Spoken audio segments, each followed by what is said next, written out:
I just found out earlier this week. I knew the situation that was happening with Director of National Intelligence Tulsi Gabbard, where she was on that Quiet Skies program. I knew about that for a few months, and I didn't really think much of it. But while I was in Washington, D.C., my staff got a call from Senator Rand Paul's office and let us know that three Republican members of Congress were targeted and that I was one of them. And that prompted us to, ask a few questions, and we looked at it. And one of the times that I was flagged was December of 2022. And what's interesting about that is that that was during the time period that I was challenging the results of my election in 2022 when I was running for Attorney General, where that race was decided by 280 votes out of 2.5 million. This is a very legitimate challenge. This is something that, both sides of the aisle have done routinely.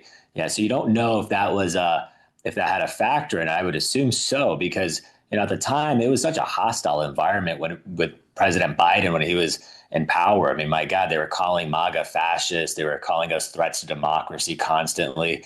And what was also peculiar is that I was in the U.S. Army Reserve as an intelligence officer. So, I had my top secret clearance, and I'm not sure if these agencies were talking to each other or discussing with each other, but something was off about it.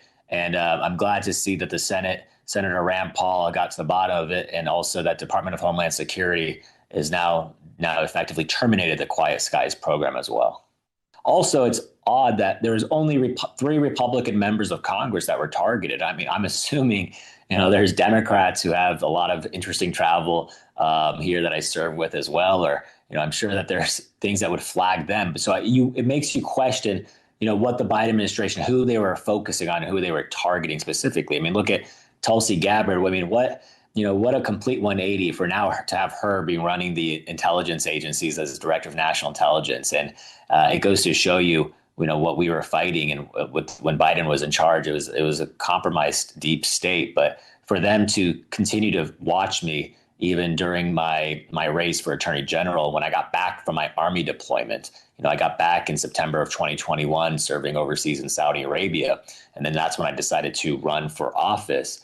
And, I was pretty high profile, pretty visible. I had the Trump endorsement. I'd been endorsed by him many times. So, I was running in a very watched race in Arizona. Arizona was really contested. So it does make you wonder what the federal government was doing. I think what we have to make sure that it never happens again. And I believe Senator Rand Paul has done an effective job, especially with that hearing in the Homeland Security and Government Affairs Committee hearing earlier this week. And for the DHS, Department of Homeland Security, with Secretary Kristi Noem to acknowledge the failure of the Quiet Skies program, that it did not stop, or it did not lead to any serious threat being stopped. I think that's pretty important. And so it's good to see how President Trump's administration is reacting to some of the failures of the Biden administration.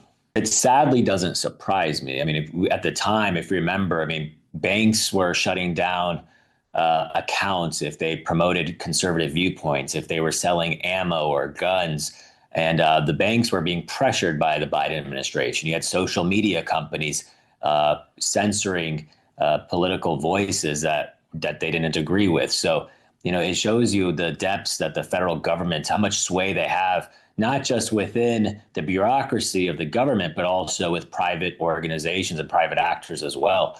And that's something that President Trump is getting a lot of answers for, as his entire administration is. So I see a lot of progress being fixed on that end. You're seeing, Meta and Instagram and X and all these, companies now acknowledging the failures of how they reacted during that time period, especially post-COVID, especially post 2020, and after the 2022 elections as well.